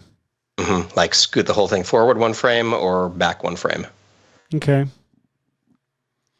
I'll go forward 1 frame. That way you preserve it. Nope. Okay. And then jump back to the pre-comp here and step through this and see if you're getting a unique frame per frame. Ooh. You nailed animal. it. So now you have all the unique frames from that shot. And now if you take this and throw it into time warp, you're perfectly interpolating between the frames. It's a pain in the butt. How did you know this was going to happen? This has happened in every single Raptors video that I've done recently has this issue. Because it's all 29.97 captures of 24 frames per second. And you gotta convert it back. Otherwise, your Raptor head is moving at 30 frames per second, and every now and then the still frame is freezing, and that causes a weird, drifting, glitchy head. Okay, so then do I pre-comp?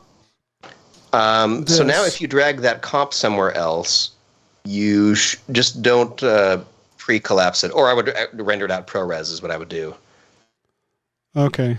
And now you can time rewarp and stretch it to whatever, and it'll be all right. smooth. I learned something. Genius. Renders. I don't remember what I was doing. I was looking for our Home Alone episode in the archives, the VFX and Chill archives, never seen before on this show. Back in the year where we weren't labeling anything. My goodness, why didn't we label things? Well, paint can C4D. Let's see what that is. Hey, paint can C4D is a paint can hanging from a string. Look at that in beautiful 3D. It was there all along. And I'm going to take this object and I'm going to drag it all the way down so the origin is right there in the center. And then I'm just going to say, okay.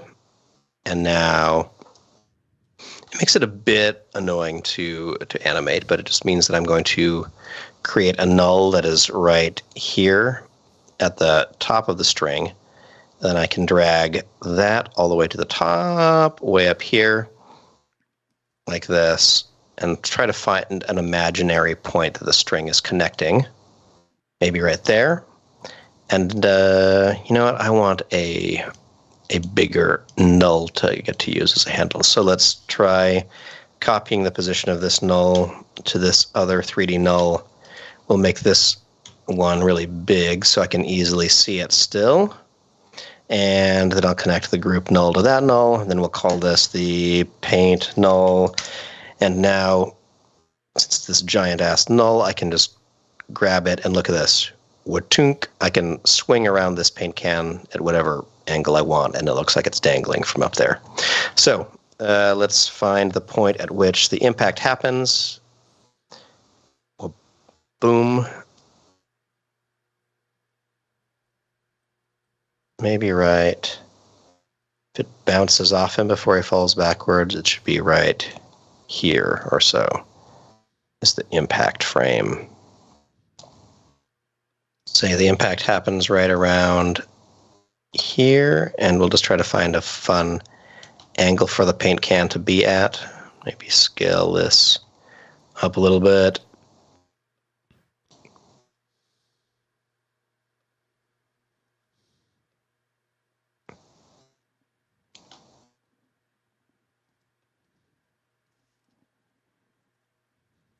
Okay, now that paint can is a little bit bigger, maybe too big.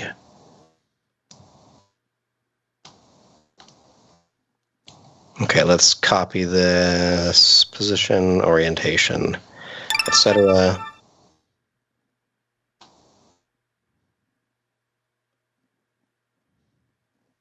Ooh, what rendered? that was me, sorry. Cool.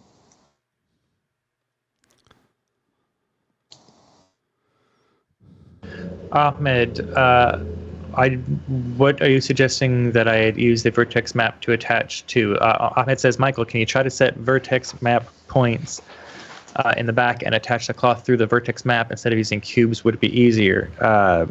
What am I attaching it to, though? The problem is this is a fairly high-res mesh that makes up the Demogorgon, and using it as a collider is a little too slow, and using it as something to attach things to might be a little slow too. You can set vertex map points for sure, but having something to attach it to that's easily moved around the mesh, because what I really did was start the cloth sim and then move them onto the shoulders so that it would kind of drape better onto the character. So I did need an animated thing to start off, because I wanted it to start off and then kind of move on to drape. Speaking of, we've got quite the activity going on here. I've got Where you are? Let's see.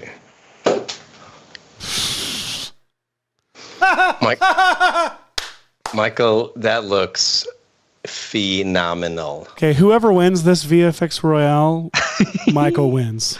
Like, just oh my gosh. Sashay away. What the Oh my hell? gosh. Yeah. So that's... Michael, have you thought about downloading a clip from the show and putting that Demogorgon into it? Oh yes, 100%.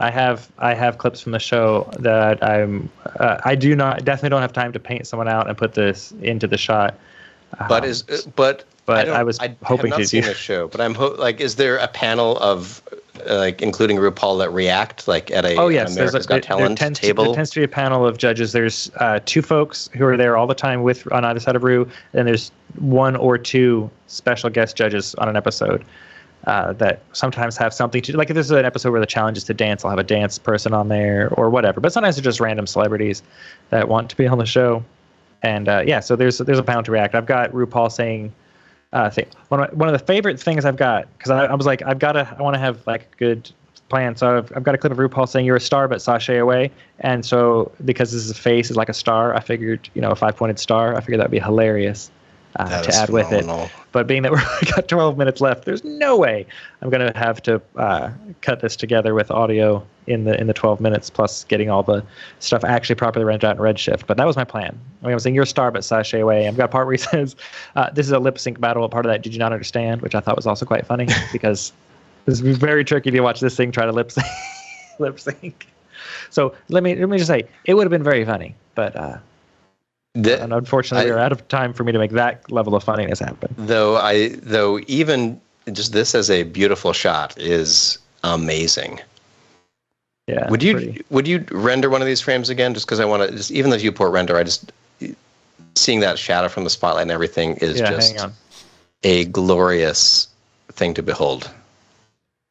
Yeah, like I really need to put some subsurface scattering into the texture. I really need to start doing this. I'm gonna start trying to redshift it up like real fast, and see if I can get something better looking out of it. But yeah, there you go. That's what it's currently looking like with just standard materials in Cinema 4D. Very little attention paid. Very little attention paid to like proper lighting and textures. But yeah, this is what we got so far. It still is fantastic. That still alone is one of the best images I've seen. I would buy this NFT. Oh my gosh, I would too. It's so good. Yeah. So thank you. Yeah, I'm excited about the concept. So little time. Yeah, I'm gonna try to redshift it up in a few minutes, and we'll see what we can do.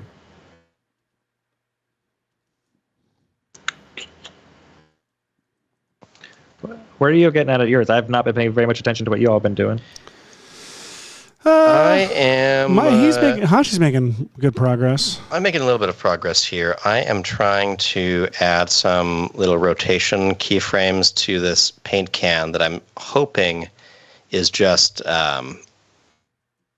motion blurred enough that no one can tell what's happening with it. So let's see, a little keyframe here, a little keyframe there.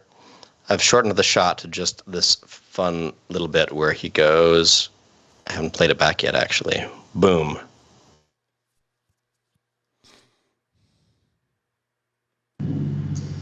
Okay, not bad. The paint can needs its own independent wobble, though.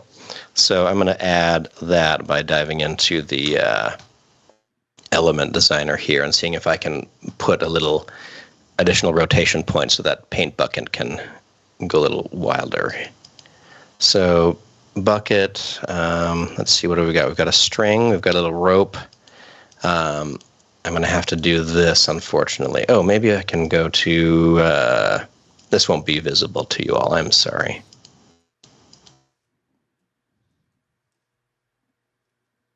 Day 4. How weird.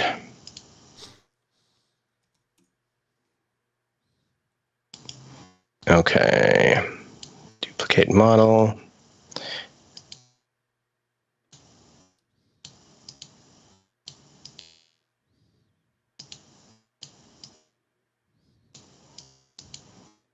All right, I'm doing a very foolish version of this where I am trying to separate an object by utilizing its textures to isolate it. But it technically works. And then I can go down here and put the anchor point of this paint can right here so it can wobble around on the end if I tell this to be, what do I do? Auxiliary animation channel 1. Okay, great. Now right here, I can go to my particle look. I can go to my aux channels, channel 1, and add some keyframes for the rotation right here at the impact point. So it's dangling down, which is nice. And then when it impacts the face, I'm going to give it a bit of a... so you play with the X rotation a little bit. So it's like kind of like is stuck on his head for a little bit just from the impact. Goes bonk like that and then swings the other way. And then maybe straightens out a little bit more. Just some wobbliness to the back end of this bucket hit, so it's not so linear at the end. Let's see. And boom. Okay, it's too fast, but it looks more organically like a bucket, which is cool. Push those keyframes out, so you just get a little bit of a little less. Bonk.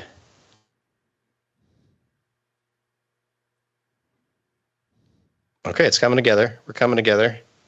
Now I need a classic cartoon frying pan hitting somebody sound effect. Oops. It's a realistic speed. I need cartoonish speed.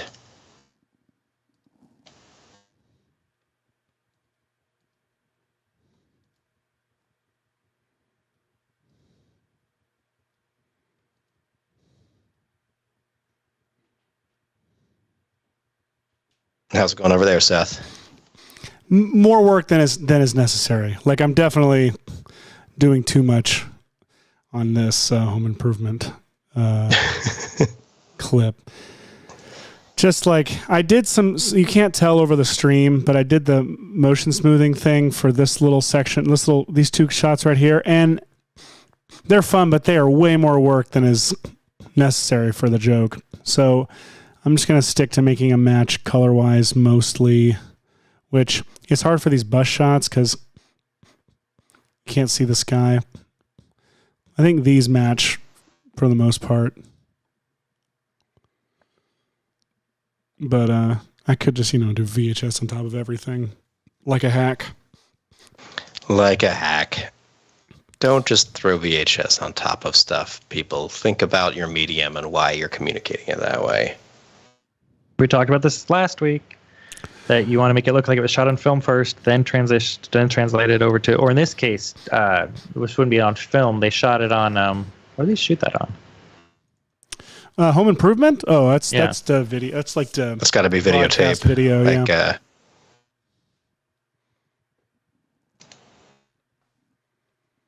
Broadcast video.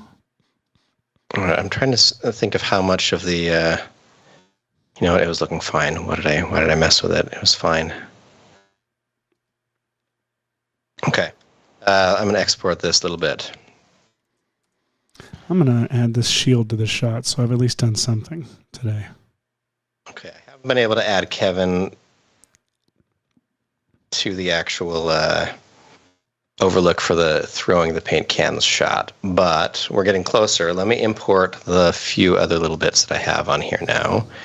I have a paint can flying toward frame here that I'm going to replace here.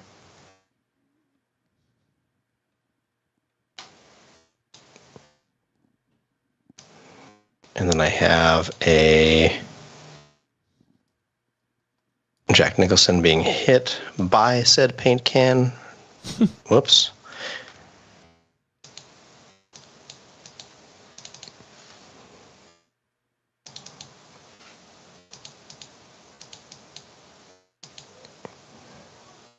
Wait, I thought I just rendered it, did I not?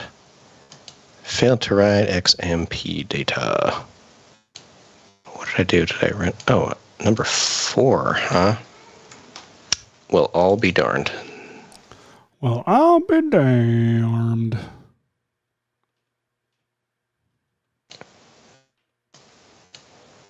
Okay, we're going to shorten that shot a little bit. Oh, perfect. Okay. This keeps the momentum well enough for me.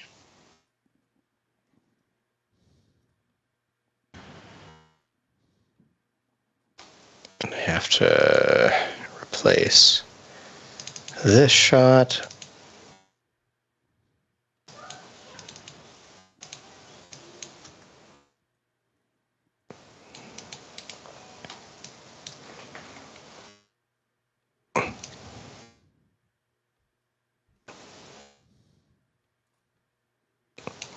All right. I'm just going to quickly open up this piece of footage. I'm going to do some really rough roto brushing in here.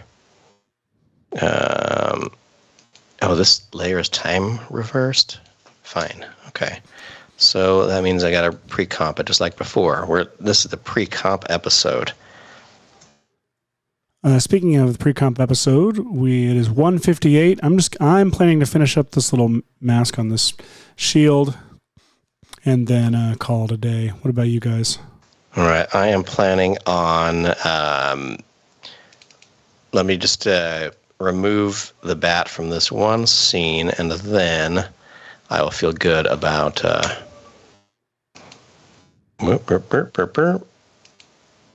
I think I will. Then I'll feel good about playing back all four of those. I'll send them to you. Let's do this real quick.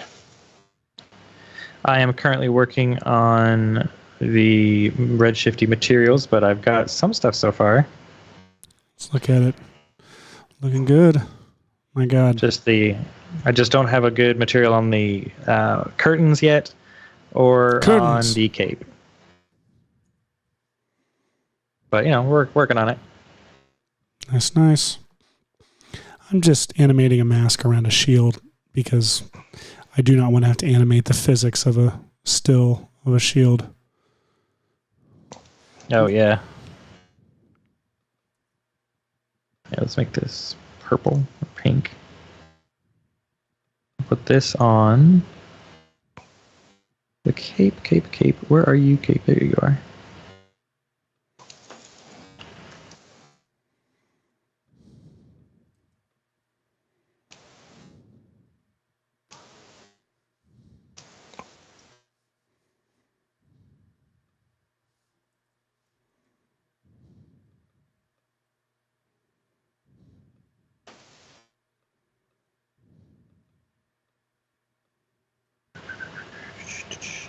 Sorry, I'm just all deep and distracted and playing with materials. It's fun. We're all distracted. This is one of those episodes where we're just kind of in the focus zone. That is very, very fun to watch. I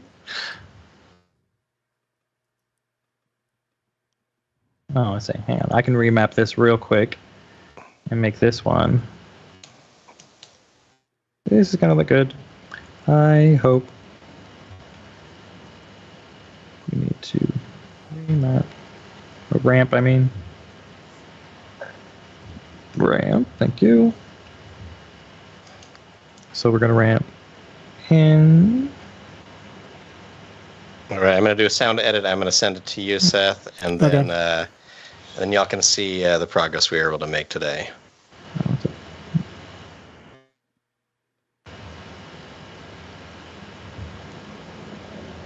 Export. We're going to call this Royale Renders. We're going to call it, what do we call this? Shining Alone? Shown Alone? The Home Aloning? I don't know. The Home Aloning. I love it. I'm going to call it Jack VMAC. And export. Right. Not perfect with a sound editor or anything like that, but I'm passing that over to you, Seth. It's in our shared folder, Renders Hashi. All right. It should hopefully sync through the Dropbox relatively quickly.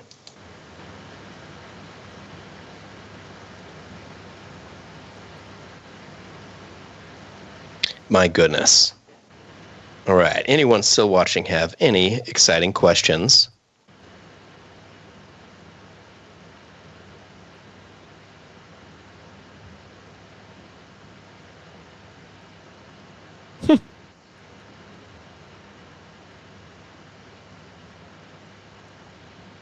I feel like my brain's not going to let me give up on my full Shining Home Alone mashup. No, you're going to be working on this for quite some time, probably. You're going to be perfecting this over the weekend, is what I mean. Let's see, what have we got?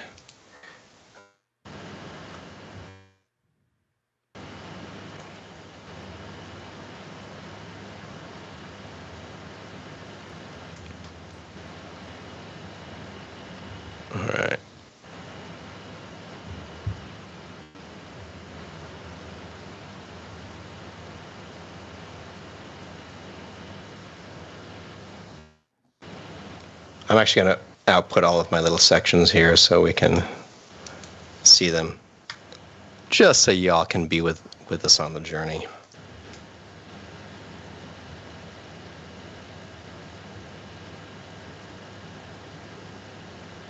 All right, I think I've put 3 Jack v. Mac videos in there.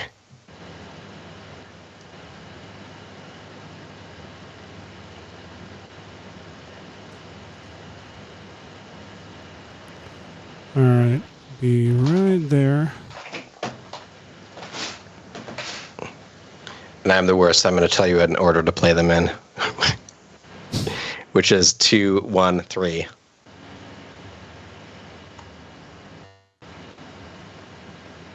They don't have to be back to back, but just. You've already sent them to me? They are in the renders folder. Okay. Let's see, Royale 6, and I think, just plain renders. Let me send them as soon as I. Let's see. I'll name them in order.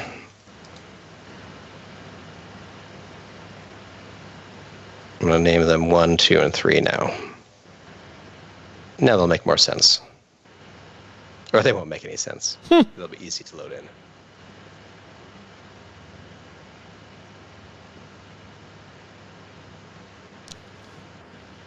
All right. Okay. A question. How can I get ideas so I can start doing compositing like yours? I download clips and I don't know how to start and what to do. This one is it's difficult because there's a simple answer, which is you do whatever you want. One of the things that we like about these episodes that we do every month is it's a way to force some form of creativity. We're literally, although this week I had a request for Seth of what I wanted to do, but in general, we honestly try to pair up 2 things that are known for fighting each other and try to combine them in some way. Finding 2 things that are genre similar and or genre disparate but have an action that you could imagine kind of going together well. And then once you've downloaded clips from each of those segments, you can start trying to edit them together, starting with an edit in Premiere where you're just sort of roughing out clips and saying, hey, is there a scene from the movie Elf where he's fighting with somebody that would be kind of funny to mix with a legit fight from like Die Hard? They both have, late night in a building scenes, and maybe there are scenes that could be edited together in a funny way or something like that. No great advice on how to get inspired for that, but honestly, you could start with anything. Okay, let's watch Hashi's results. Here we go, everyone. Thanks for sticking with us. Maybe I shouldn't say anything. The way he acts when nobody's around, he scares me sometimes. Come and play with us, Kevin. So there's a bit of flavor of bringing Macaulay into The Shining. And here's more bringing... Oh, that looks so good already. I'm up here, you moron! Come and get me! I'm gonna bash your brains.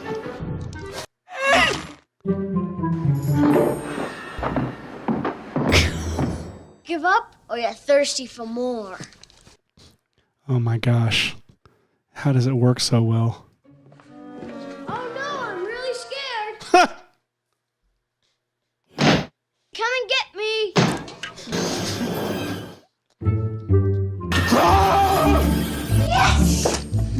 Yes! Yes! Yes! Yes! Yeah, you got to finish these.